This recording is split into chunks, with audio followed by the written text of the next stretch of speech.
What did your parents say to you as a kid that still affects you today? Growing up, Mom would tell me about my twin sister who died during childbirth. She'd say things like we were meant to be a pair, how I was lucky to survive, how sometimes when I was being difficult, she could tell I was carrying my sister's rebellious spirit too. It started when I was around 5. She'd show me this tiny pink baby hat she kept in a special box. She told me they had bought matching ones. Blue for me, pink for her. My dad never talked about it, just got really quiet whenever Mom brought it up. Mom would tell me stories about how twins have special connections. She'd ask if I ever felt lonely for no reason, or if I ever felt like someone was missing. And honestly, I did. I always did. I grew up feeling like there was this emptiness next to me that should have been filled. For my whole childhood, on my birthday, we'd visit this little memorial garden where Mom said they scattered my sister's ashes. We'd leave flowers and a small toy. I'd sit there and talk to her in my head while Mom cried quietly. It became our thing, just me and Mom. Dad never came. When I was 12, I found Mom sobbing in the bathroom holding that little pink hat. I asked her what my sister's name would have been. She told me Mabel. She said they had chosen it because it was my grandmother's name and it matched mine, Tammy and Mabel. It felt so real having a name for her. My dad left when I was 16. He and Mom had been fighting more and more. He'd drink a lot. The night before he left, I overheard them fighting. Dad was shouting that it wasn't right, that it had gone too far. Mom was crying, saying she was protecting me, protecting us. I'm 24 now. I haven't spoken to my dad in years. Mom told me he moved to Arizona and started a new family. I believed her. Why wouldn't I? Last month, I got a friend request on Facebook from someone named Mabel Campbell. The profile picture was of a woman who looked exactly like me. I thought it was some kind of sick joke. I almost blocked her immediately. She sent me a message. I think you might be my sister. I was adopted at birth. I've been looking for my birth family. I called my mom screaming, demanding answers. She hung up on me, wouldn't answer my calls for days. I messaged this Mabel person back. We video chatted.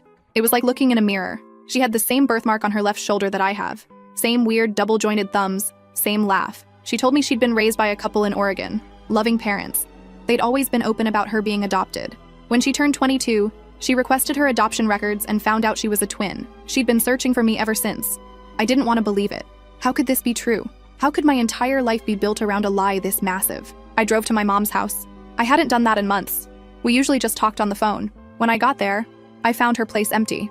Neighbors said she'd packed up and left 3 days earlier. No forwarding address. I was losing my mind. I called my mom's sister, my aunt. She wouldn't talk to me either. Just said it was complicated and not her story to tell. I was desperate, so I did something I never thought I would do. I tracked down my dad. It took some digging, but I found him working at a garage in Phoenix. I called the number. A man answered, and I recognized his voice immediately, even after all these years. I asked if he was Albert. He went quiet. I told him who I was. He started crying. He told me everything. How my mom had severe postpartum psychosis after we were born. How the doctors had recommended she be hospitalized, but she refused treatment. How she became obsessed with the idea that having twins was dangerous, that one would hurt the other. How she threatened to hurt herself and us if Dad didn't help her fix it. Dad said he thought it would be temporary, that they would get my mom help, then reunite us. But Mom kept getting worse. She became convinced that Mabel was evil, that she would hurt me. Dad realized Mom was never going to get better as long as both babies were there. He made a choice. He arranged for Mabel to be adopted by a family friend who had moved to Oregon. Ricardo and his wife couldn't have children and had been looking to adopt. Dad thought it would be temporary, a few months, maybe a year. But then Mom started creating this elaborate story about Mabel dying at birth. She seemed to actually believe it. She got better when she had this narrative. The doctor said confronting her delusion might trigger something worse. I was shaking so hard I could barely hold the phone. My entire childhood. All those birthday visits to the memorial garden. All those nights I cried myself to sleep missing someone I thought was dead. It was all a lie. A fucking lie created because my mom was sick and my dad was too weak to protect us both. Dad was still talking. He said he'd tried to stay in contact with Ricardo and Maria over the years to know that Mabel was okay, but Mom found out and threatened to hurt herself if he didn't stop. She became paranoid that he was planning to bring Mabel back and take me away. That's why the fighting got so bad before he left. He couldn't take the lies anymore, but he was afraid of what Mom might do if he told me the truth. I asked him why he never came back for me after he left. He went quiet for so long I thought he'd hung up. Finally, he said he tried, but Mom had filed a restraining order against him, claiming he was abusive. Said she had documentation of his violent outbursts and threats. All lies. But he couldn't fight it. He was afraid if he pushed too hard, she'd disappear with me completely. I hung up and just sat there in my car, staring at nothing. My phone kept buzzing with messages from Mabel. She was worried about me. My sister was worried about me. My sister who was alive, who had been alive this whole fucking time. I drove back to my apartment in a daze. I couldn't process any of it. I kept seeing flashes of my childhood. Mom holding that pink hat, crying. Me talking to Mabel at the memorial garden. the emptiness I'd felt my whole life. It wasn't grief for a dead sister. It was the actual absence of my living twin. When I got home, there was an envelope taped to my door. No address, just my name. Inside was a letter from my mom. Her handwriting was shaky, almost unrecognizable. "Tammy, by the time you read this, I'll be gone. I'm sorry for what I did to you, to your sister, to our family. I truly believed I was protecting you. In my mind, she was going to hurt you. The doctors called it psychosis, but to me, it was as real as you are. Even now, knowing she's found you, I feel the panic rising. I can't face what I've done. I can't face her. I'm sorry, I had no other choice." I called the police immediately. The tone of the letter terrified me. They took the information but didn't seem too concerned. Said adults have the right to disappear if they want to. Said they'd check some places but not to expect much. That night, Mabel and I stayed on video chat for hours. We compared our lives, our experiences. She had good parents, a normal childhood. She'd always felt that same emptiness I had, but didn't know why until she got her adoption records. I couldn't stop staring at her face, my face on someone else.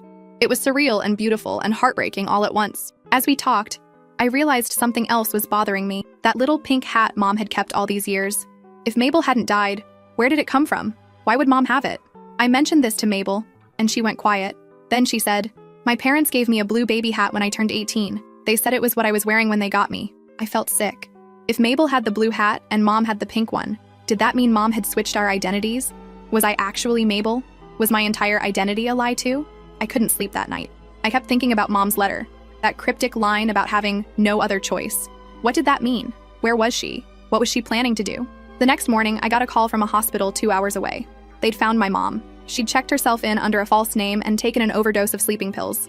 They'd managed to save her, but she was refusing to see me. The doctor said she was in an extreme state of agitation, kept saying she had to finish what she started and protect Tammy while there's still time. I have no idea what to do. Mabel is driving down from Oregon to meet me tomorrow. Mom is in the psych ward, still convinced after all these years that my twin sister is somehow dangerous. Dad is calling nonstop, wanting to know if Mom is okay. My entire life has been shaped by my mom's words about a dead sister who was never dead. The grief, the emptiness, the yearly rituals, all based on a delusion so powerful, it tore my family apart. And now, I don't even know if I'm really who I think I am. I need to see my mom. I need answers. I need to know who I really am. And I'm terrified of what might happen when Mabel and I walk into that hospital together. Update. I didn't sleep at all after finding out Mom was in the hospital.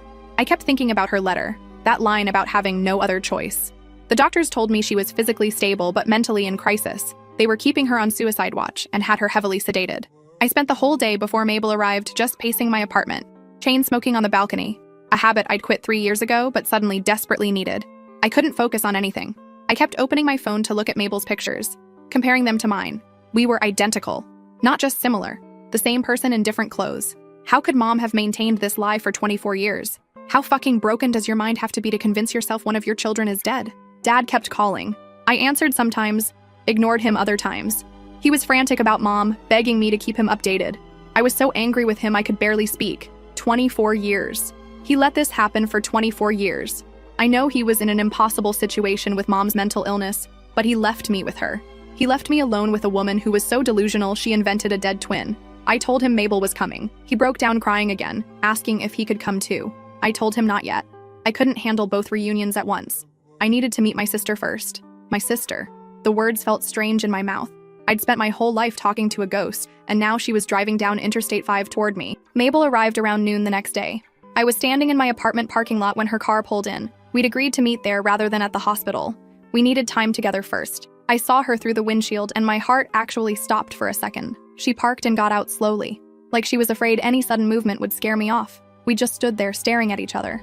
It was like looking into a mirror, except the mirror was breathing and blinking and had tears running down its face. Neither of us moved. I don't know how long we stood there. Maybe seconds, maybe minutes. Then she whispered my name, and something broke inside me. I don't remember who moved first. Suddenly we were hugging and sobbing and laughing all at once. Her arms around me felt like coming home to a place I'd never been. She smelled like me, but different.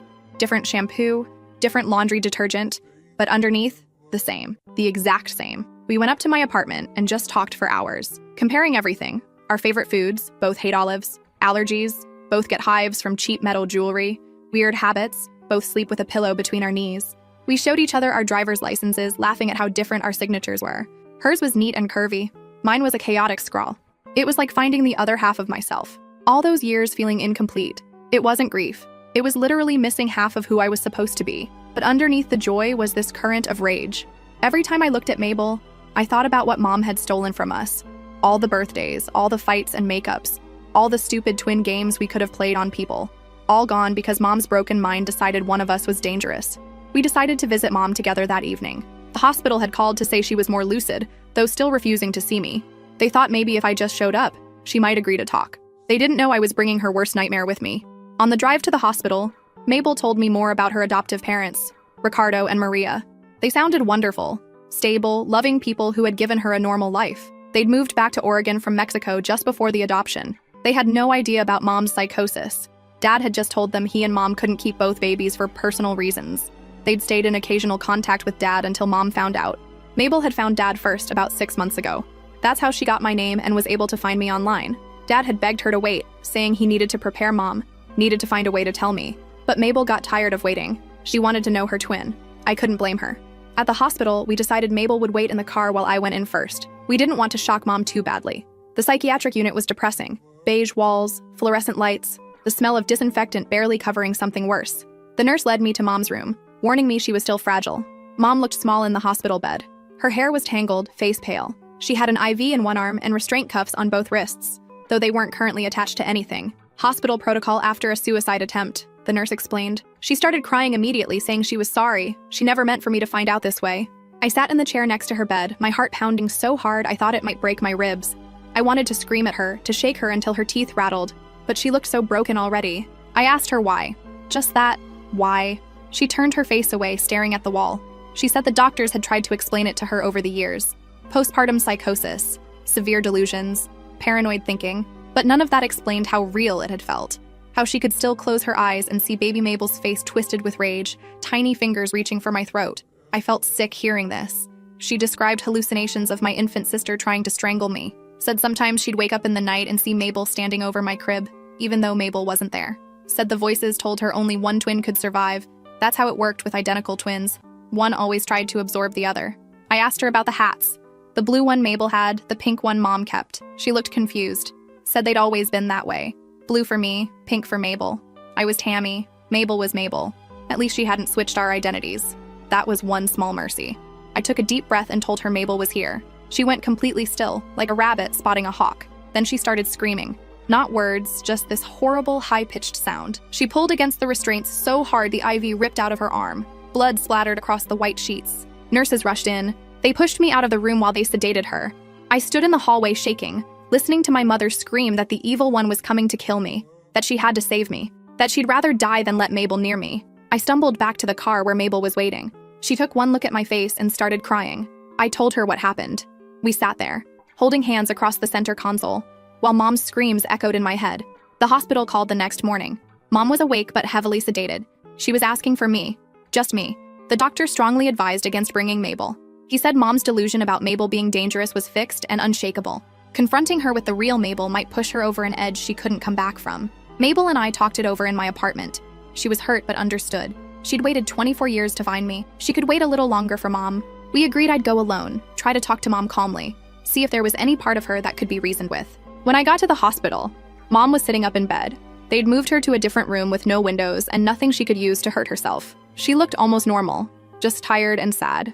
When she saw me, she reached for my hand. She told me she loved me, that everything she'd ever done was to protect me. I tried to stay calm. I told her Mabel wasn't dangerous, that she was kind and gentle and just wanted to know her mother. Mom's eyes hardened. She said I didn't understand, that Mabel would seem perfect at first. That was how she worked. She'd make me love her, and then when I trusted her completely, she'd destroy me. I asked her how she could possibly know that when Mabel had been taken away as a newborn. Mom said she just knew, that mothers know these things, that twins were special, one good, one evil. It had always been that way through history. It was like talking to a brick wall. Every rational argument I made, she countered with this bizarre twin mythology she'd created. She believed it completely. I could see that now. This wasn't just a lie she'd told me. It was a reality she'd constructed and lived in for 24 years. Before I left, she grabbed my arm. She said if I let Mabel into my life, one of us would end up dead. That's how it always ended with twins like us. She'd seen it in her dreams for years. Me lying in a pool of blood, Mabel standing over me. Or worse, Mabel lying dead and me transformed, my soul gone, replaced by darkness. I left the hospital feeling hollow. How do you reason with that level of delusion? How do you bridge the gap between her reality and actual reality? Mabel and I spent the next few days getting to know each other. We went through photo albums comparing our childhoods. I met her adoptive parents over video chat. They seemed shell-shocked by the whole situation but supportive of Mabel. They'd had no idea about Mom's condition. They said Dad had just told them it was a private adoption because he and Mom couldn't handle twins. Dad kept calling, wanting to come see us both. I wasn't ready. My anger at him kept flaring up. He should have fought harder, should have found a way to keep us together, or at least to tell me the truth sooner. Part of me understood the impossible position he'd been in, but another part couldn't forgive him for leaving me with Mom, for allowing me to grow up talking to a memorial garden where no one was buried. The hospital called again yesterday. Mom was refusing to eat. She was convinced Mabel had poisoned her food. The doctor asked if I would come talk to her. Maybe I could convince her to eat. I went alone again. Mom looked worse, thinner, her eyes sunken and darting around the room. She whispered that Mabel was in the hospital somewhere, that she could sense her. I told her Mabel was at my apartment. Mom started crying, begging me not to go back there, said it wasn't safe. I tried a different approach. I showed her pictures of Mabel and me together. Mom refused to look at them. She kept her eyes squeezed shut, shaking her head. I told her about all the similarities we'd discovered, how it felt to finally meet the person I'd been missing my whole life. Mom opened her eyes then. She looked at me with such sadness it broke my heart. She said very quietly that she'd failed, that she'd tried so hard to keep us apart, to save me, but in the end, she couldn't. She asked me to forgive her for what she had to do next. I didn't understand what she meant then. I do now. After I left, Mom somehow convinced a nurse she was feeling better. She ate some food, took her meds, seemed calmer. They relaxed the protocol slightly. During shift change, she managed to get out of the unit. By the time they realized she was gone, she'd left the hospital entirely. The police are looking for her now. They've been to my apartment, taken her description. Mabel and I are staying at a hotel. The officers suggested it might be safer until they find Mom. They didn't say it outright, but the implication was clear. Mom might try to hurt Mabel, or me, or both of us. Mabel is sleeping in the bed next to mine as I type this. I keep looking over at her, still not quite believing she's real. Still not quite believing my entire childhood was built on a lie so massive it warped everything. Dad is driving up tomorrow. I finally agreed to see him. We all need to figure out what to do, how to find Mom before she does something we can't undo. I'm scared of what will happen when we find her. I'm scared of what she might do. Mostly I'm scared that when I look at her now, I don't see my mom anymore. I see a stranger who stole half my life from me, who is still trying to steal more. Last update. Dad showed up at our hotel early the next morning. I hadn't seen him in 8 years. He looked older, grayer, with deep lines around his eyes. Mabel answered the door while I hung back. Watching them embrace felt surreal. She had grown up without him, yet they fell into each other's arms like they'd known each other forever. I stayed frozen by the window, unable to move. We sat in that generic hotel room trying to figure out where Mom might have gone. Dad thought she might head to the memorial garden, the place she'd convinced herself held Mabel's ashes. It had been her place of comfort, of reinforcing the lie. Mabel asked about other significant places from our childhood. I mentioned the cabin we used to rent each summer before Dad left. Mom had loved it there, said it was the only place she felt at peace. Dad's face changed when I mentioned the cabin. He said they'd actually owned it briefly, early in their marriage. They'd sold it when Mom got pregnant with us, needed the money for baby expenses. But Mom had always talked about buying it back someday. On a hunch, Dad called the current owners. Turned out they were an elderly couple who only used it during hunting season. The rest of the year it sat empty. Dad asked if anyone had been there recently. The owner said he didn't think so, but they only checked on it every couple of months. We decided to drive up there, about 3 hours north into the mountains. The police had already checked Mom's apartment, her usual spots, even the memorial garden. They had nothing. We left them the cabin address and headed out. The drive was tense. Dad kept trying to explain himself, justify his choices. How he'd been young and scared when Mom's psychosis started. How the doctors had said separating us might be temporary, just until Mom stabilized. How by the time he realized Mom was never going to accept reality, she'd already created this elaborate story about Mabel dying. How the doctors warned him that challenging her delusion directly could trigger a psychotic break that might endanger everyone. I understood intellectually, but emotionally? I couldn't stop thinking about all those birthdays at the memorial garden. All those nights I'd talked to a sister I thought was dead. The emptiness that had shaped my entire identity. Mabel was quieter than I expected. Occasionally she'd ask Dad questions about their life in Mexico before they moved back to the States, about his friendship with Ricardo. Not accusing, just trying to understand. The cabin was exactly like I remembered from childhood. Small, wooden, isolated at the end of a dirt road. Dad told us to wait in the car while he checked it out, but I ignored him. This was between Mom and me, and Mabel, especially Mabel. The cabin door was unlocked. Inside it was dark and musty. Different furniture from what I remembered, but the same layout. Mom wasn't in the main room or kitchen. I called her name softly. No answer. We found her in the back bedroom, sitting on the floor surrounded by old photographs and papers. Dad tried to approach her, but she shrank back against the wall. She wouldn't look at Mabel at all, kept her eyes fixed on me or the floor. When Mabel took a step forward, Mom started humming loudly, like she was trying to block out her presence. I knelt down beside Mom, careful to keep some distance. Asked her to come back to the hospital with us. Told her we were worried about her. She shook her head, still humming. Then she reached into her pocket and pulled out a small orange bottle. Prescription pills. My stomach dropped. She said she'd been saving them, one by one, sneaking them past the nurses. She'd known this day would come eventually. Known that Mabel would find me, that the evil one would come back to finish what she started. I told her Mabel wasn't evil, that she was my sister, my twin, that she'd never hurt anyone. Dad was on the phone with 911. I could hear him giving directions to the cabin. Mom heard it too. She looked at the pill bottle in her hand, then back at me. Asked if I wanted to know the truth, the real truth about why she did what she did. I nodded, not trusting myself to speak. Mabel moved closer, sitting on the floor near us. Mom flinched but didn't start humming again. Mom said it started before we were even born. She'd had dreams. Vivid, terrifying dreams about twins fighting inside her. One protecting, one destroying. When we were born, she said she could feel it immediately. Which one was which? She said she'd tried to tell the doctors, but they just gave her pills that made her thoughts foggy. She described watching baby Mabel in her crib, convinced she could see darkness moving behind her eyes. Said she'd catch Mabel staring at me with an expression no baby should have. Said sometimes in the night she'd find Mabel's crib empty. The baby somehow standing over my crib despite being too young to stand or climb. It was chilling listening to her describe these hallucinations as if they were absolute reality. In her mind, she'd saved me. She truly believed she'd protected me from something evil. She looked at Mabel again, her expression softening slightly. She said she'd never hated Mabel. She'd mourned her. In her mind, the real Mabel had been taken over by something dark before she was even born. The separation wasn't punishment, it was mercy. She thought if Mabel was raised away from me, maybe the darkness would fade. Maybe Mabel could have a normal life. It was twisted logic, but I could finally see the full picture of her delusion. In her mind, she hadn't been cruel. She'd been saving both of us in the only way she could. I heard sirens in the distance. Mom heard them too. She looked down at the pill bottle again, but I gently took it from her hand. She didn't resist. She looked exhausted, empty. The fight had gone out of her. The paramedics arrived with police. They took Mom out on a stretcher, back to the hospital but to a different unit this time, one with higher security. The doctor said she'd likely be committed to a long-term psychiatric facility. Her delusions were too fixed, too resistant to treatment for her to be on her own. That was 3 weeks ago. Mabel went back to Oregon after a few days, but we talk constantly. She's planning to move closer. Not same city close, but close enough for regular visits. Her adoptive parents have been amazing through all this. They even reached out to Dad, offered to meet halfway so we could all have dinner together. One big, complicated, broken family trying to heal. Dad and I are talking more. I'm still angry, still hurt, but I'm trying to understand. He was 24 when all this happened, same age I am now. I can't imagine facing what he faced. He made the wrong choice, but I'm starting to see there were no good choices available. I visit Mom twice a week. Sometimes she's lucid, sometimes not. On her good days, she can look at pictures of Mabel and me together without becoming agitated. She'll never fully accept that her delusion wasn't reality, the doctors say. That's not how fixed delusions work. But with medication and therapy, she's learning to live alongside a reality that contradicts her internal one. Last visit, she told me something that keeps echoing in my head. She said, "I gave you a ghost for a sister because I thought it was safer than the alternative." In her broken mind, that made perfect sense. She thought she was protecting me from something terrible. Instead, she stole half my life from me. Stole my twin, my identity, my understanding of who I was and where I came from.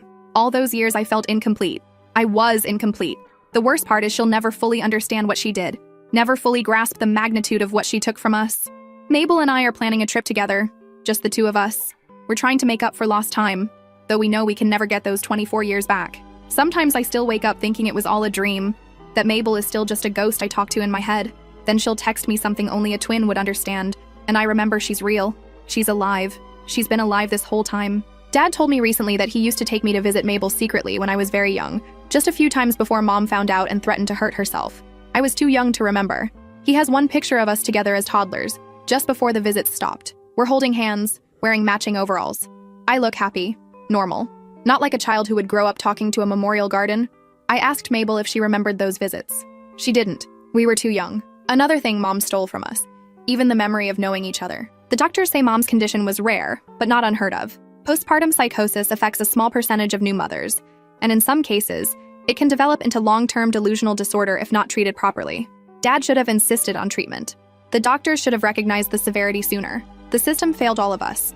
Mom will likely never leave psychiatric care. Her delusions run too deep, are too resistant to treatment. In her mind, she's still protecting me from something dangerous. She still believes she made the right choice. And maybe that's the most heartbreaking part of all. She destroyed our family thinking she was saving it.